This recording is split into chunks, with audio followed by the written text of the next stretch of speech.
പുതിയൊരു വീഡിയോയിലേക്ക് എല്ലാവർക്കും സ്വാഗതം. ഇന്നത്തെ വീഡിയോ എപ്സന്റെ ആൾ-ഇൻ-വൺ ഇങ്ക് ടാങ്ക് പ്രിന്ററായ എപ്സൺ L6270 എന്ന പ്രിന്ററിൽ എങ്ങനെ ഫോട്ടോസ്റ്റാറ്റ് അല്ലെങ്കിൽ സിറോക്സ് എങ്ങനെ എടുക്കാം എന്നതിനെ കുറിച്ചുള്ള ഒരു സിമ്പിൾ വീഡിയോ ആണ്. വീഡിയോ കാണുമ്പോൾ എൻ്റെ ചാനൽ ഒന്ന് സബ്സ്ക്രൈബ് ചെയ്യുക, ലൈക്ക് ചെയ്യുക, കമൻറ്റ് ചെയ്യുക, ഷെയർ ചെയ്യുക. നേരെ വീഡിയോയിലോട്ട് പോകാം.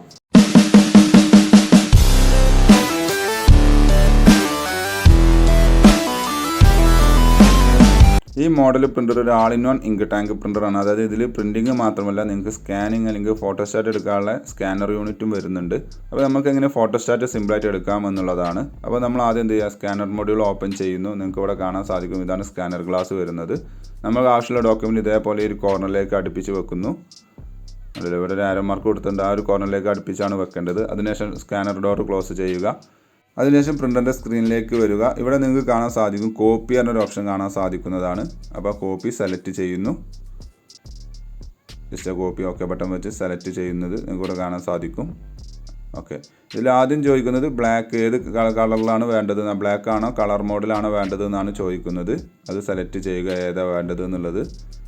അത് സെലക്ട് ചെയ്താൽ പിന്നെ അതിൻ്റെ താഴെ കാണുന്നത് ഇത് 2 സൈഡ് പ്രിൻറ്റിംഗ് ആണ്. 2 സൈഡ് പ്രിൻറ്റ് ചെയ്യാനുള്ള ഡ്യൂപ്ലെക്സ് യൂണിറ്റ് വരുന്നുണ്ട്. അപ്പോൾ നിങ്ങൾക്ക് 2 സൈഡ് പ്രിൻറ്റിംഗ് ആവശ്യമുണ്ടെന്നുണ്ടെങ്കിൽ, അതായത് 2 സൈഡ് സിറോക്സ് ആവശ്യമുണ്ടെന്നുണ്ടെങ്കിൽ അത് സെലക്ട് ചെയ്യാവുന്നതാണ്. അല്ലെങ്കിൽ 1 സൈഡ് തന്നെ സെലക്ട് ചെയ്താണ്ട് ഉപയോഗിക്കാവുന്നതാണ്. പിന്നെ അതിൻ്റെ നേരെ താഴെ അതിൻ്റെ നേരെ താഴെ കാണുന്നത് ഡെൻസിറ്റിയാണ്. നോർമലി ആ ഡിഫോൾട്ട് സെറ്റിങ്സ് തന്നെ ഡെൻസിറ്റി നിന്നോട്ടെ, കൂടുതൽ ചേഞ്ചസ് വരുത്തേണ്ട ആവശ്യമൊന്നുമില്ല. അതിനുശേഷം വരുന്നത് നമുക്ക് എത്ര കോപ്പീസ് വേണം എന്നുള്ളതാണ്. അത് നിങ്ങൾക്ക് ഇവിടെ പ്ലസ് മൈനസ് എന്നുള്ള ഈ ബട്ടൺ ഉപയോഗിച്ചുകൊണ്ട് സെറ്റ് ചെയ്യാവുന്നതാണ്. അല്ലെങ്കിൽ അത് ഓക്കെ എന്ന് കൊടുത്തു കഴിഞ്ഞാൽ നിങ്ങൾക്ക് ഇവിടെ 99 വരെ സെറ്റ് ചെയ്യാനുള്ള ഓപ്ഷൻ നിങ്ങൾക്ക് വരുന്നതാണ്. അപ്പോൾ അതിൽ എത്രയാണോ വേണ്ടത് അത് നിങ്ങൾക്ക് സെലക്ട് ചെയ്യാവുന്നതാണ്. അതിൻ്റെ ലെഫ്റ്റ് സൈഡിൽ റൈറ്റ് സൈഡിൽ നിങ്ങൾക്ക് കാണാൻ സാധിക്കും സി എന്ന് പറഞ്ഞു കഴിഞ്ഞാൽ ക്ലിയർ ആണ്, നമ്മൾ സെറ്റ് ചെയ്തത് ക്ലിയർ ചെയ്യും. ഓക്കെ എന്ന് പറഞ്ഞു കഴിഞ്ഞാൽ സെലക്ട് ചെയ്യാനുള്ളതാണ്. അതിനുശേഷം നമുക്ക് ഈ ബട്ടൺ വേണമെങ്കിൽ പ്രസ് ചെയ്യാവുന്നതാണ്. ഇനി ഇതിൽ അഡ്വാൻസ്ഡ് സെറ്റിങ്സ് എന്നൊരു ഓപ്ഷൻ നിങ്ങൾക്ക് കാണാൻ സാധിക്കുന്നുണ്ട്. അത് സെലക്ട് ചെയ്ത് കഴിഞ്ഞാൽ ഏത് സൈസ് പേപ്പറാണ്, അതേപോലെ പേപ്പറിൻ്റെ സൈസ് ഏതാണെന്നുള്ളതും, അതേപോലെ ക്വാളിറ്റി സ്റ്റാൻഡേർഡ് മതിയോ ഹൈ വേണോ എന്നുള്ളത് നിങ്ങൾക്ക് ഇവിടെ മാറ്റാനുള്ള ഓപ്ഷൻ ഉണ്ട്. ഹൈ റെസൊല്യൂഷൻ മാറ്റർക്ക് പ്രിൻറ്റ് ചെയ്യുന്ന സമയത്ത് ഹൈലിട്ട് കഴിഞ്ഞാൽ മാത്രമേ ക്വാളിറ്റിയിൽ പ്രിൻറ്റ് ചെയ്ത് വരികയുള്ളൂ. പിന്നെ ID കാർഡ് കോപ്പി വേണമെന്നുണ്ടെങ്കിൽ അത് സെലക്ട് ചെയ്യാനുള്ള ഒരു ഓപ്ഷൻ ഉണ്ട്. അതെല്ലാം സെലക്ട് ചെയ്താണ്ട് ഓക്കെ എന്ന് കൊടുക്കുക. എന്നിട്ട് നമ്മൾ ഈ ഒരു ബട്ടൺ കണ്ടില്ലേ, ആ ഒരു ബട്ടൺ പ്രസ് ചെയ്യുമ്പോഴാണ് സ്കാൻ ചെയ്താണ്ട് പേപ്പർ പിക്ക് ചെയ്താണ്ട് പ്രിൻറ്റ് ചെയ്ത് വരുന്നത്.